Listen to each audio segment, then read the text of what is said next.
นเสาแล้วนอขอเสิญมาโบสถ์ร่วมกันเข้ามานามาสการสบายดีพ่อแม่พี่น้องที่รับชมรับฟังรายการมานาประจำอาทิตย์เนาะพี่น้องเนาะ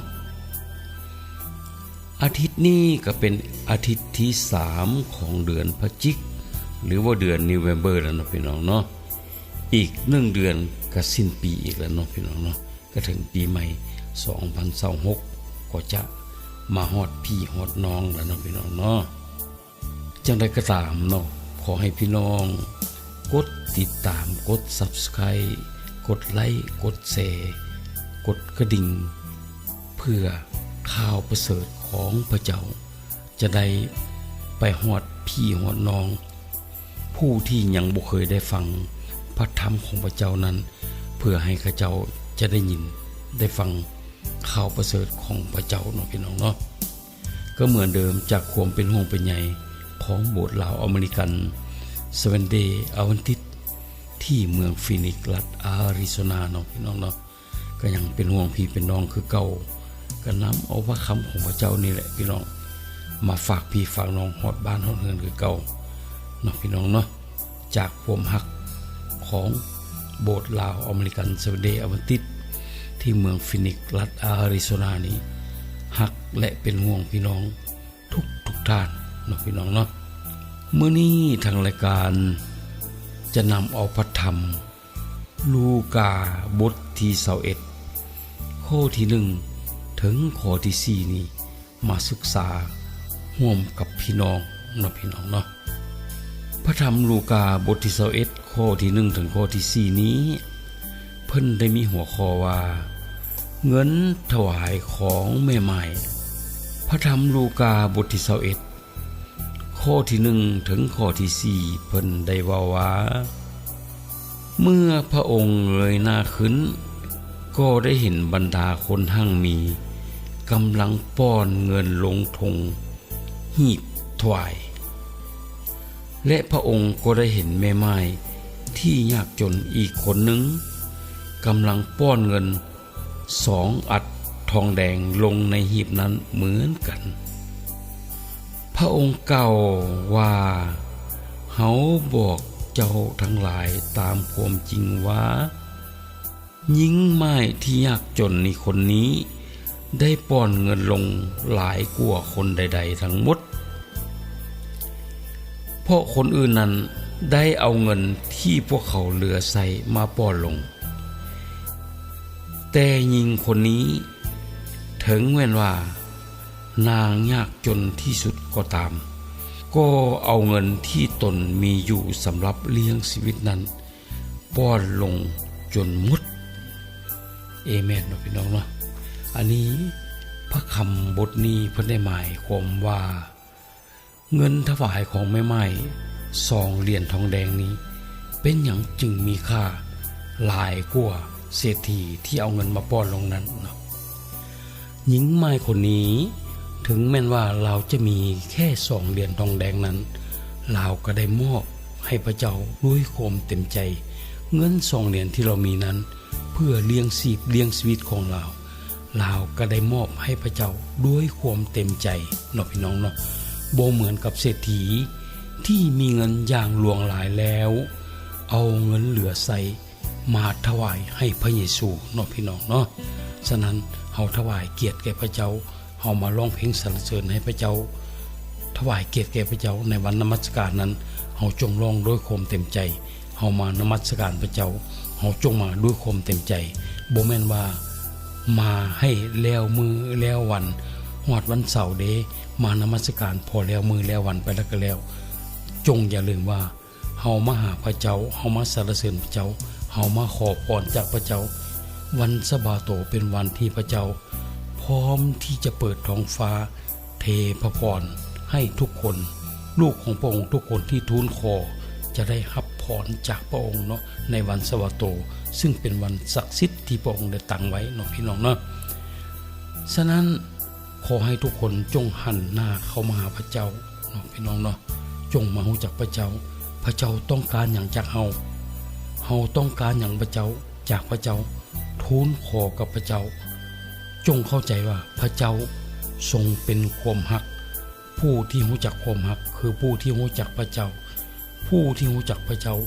คือผู้ที่รู้จักความฮักอย่าแสวงหาแต่ความฮักจงเข้าใจว่าความฮักคือหยังเนาะพี่น้องเนาะถ้าเราแสวงหาความฮักเราบ่เข้าใจว่าความฮักคือหยังนั้นมีมื้อนึงเฮาอาจผิดหวังเพราะว่าเฮาบ่เข้าใจความฮักว่าความฮักหมายถึงหยังเนาะคือความฮักของพระเจ้าเป็นความฮักที่บ่มีเงื่อนไขเนาะพี่น้องถ้าความฮักบ่มีเงื่อนไขทุกอย่างก็คือฮักก็คือให้อภัยลูกของพระองค์จะผิดปานใดก็ตามพระองค์พร้อมที่จะให้อภัยฉะนั้นจงเข้ามานมัสการถวายของที่มีชีวิตจิตวิญญาณนี้ให้กับพระเจ้าก็คือชีวิตจิตใจของเฮามอบถวายให้เกียรติกับพระเจ้าในวันสะบาโตทูลขอจากพระเจ้าแล้วพระเจ้าจะให้พระพรแก่ลูกพระองค์ทุกคนนะพี่น้องเนาะมาถึงบัดนี้ขน้อยผู้จัดทำรายการก็จะนำเอารายการนี้อำลาจากพี่น้องไปก่อนอาทิตย์หน้าเฮาก็มาพ้อกันเหมือนเดิมเนาะพี่น้องเนาะขอให้พี่น้องทุกท่านจงได้รับพระพรจากองค์พระผู้เป็นเจ้าก็อย่าลืมกดไลค์กดแชร์กดติดตามทางรายการของเฮาเด้อพี่น้องเด้อเพื่อเป็นกำลังใจให้รายการของเฮาเนาะพี่น้องเนาะขอให้พี่น้องจงได้รับพระพรจากองค์พระผู้เป็นเจ้าขอให้พระเจ้าจงคุ้มครองพี่น้องทุกท่านให้มีแต่สุขสมหวังสมที่พี่น้องได้เชื่อว่าพระเยซูเป็นบุตรองค์เดียวของพระเจ้าเนาะพี่น้องเนาะเอเมนขอพี่น้องทุกท่านจงได้พระพรจากองค์พระผู้เป็นเจ้าพระเจ้าอวยพรเอเมนพี่น้อง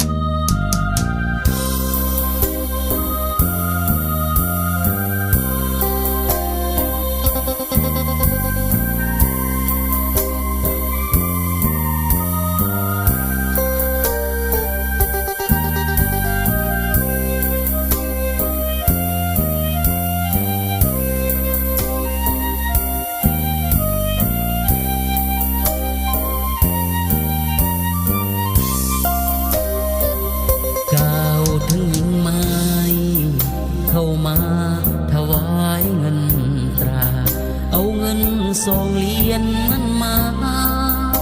ถวายให้พระเยซูมีทั้งเศรษฐีมั่งมีทรัพย์สินรวยหรูนำเงินถวายพระเยซูตั้งหลายมาให้พระองค์ต่างกับหญิงไม้ห่างกายบ่มีจะกินรวมเอาทรัพย์สิน2 เหรียญมาให้พระองค์ต่างกับเศรษฐีเอาเงินเหลือใส่มาให้พระองค์แม่ไม้จิตใจมันคงมาถวายหมดกายที่มีพระธรรมสอนว่าลูกาบท21นั้น2 เหรียญแม่ไม้สำคัญมอบหมดทั้งกายที่มีพระเยซูบอกไว้เงิน2 เหรียญมีค่าทวีสาวกจำไว้ให้ดีพระเยซูสอนให้จดจ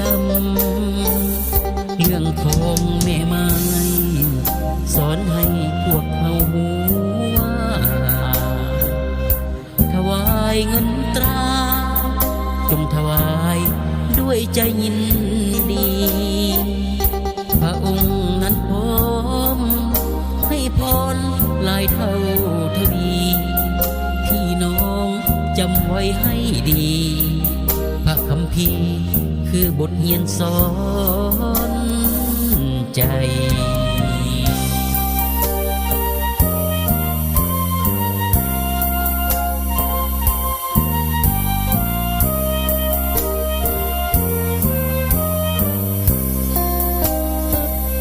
พระ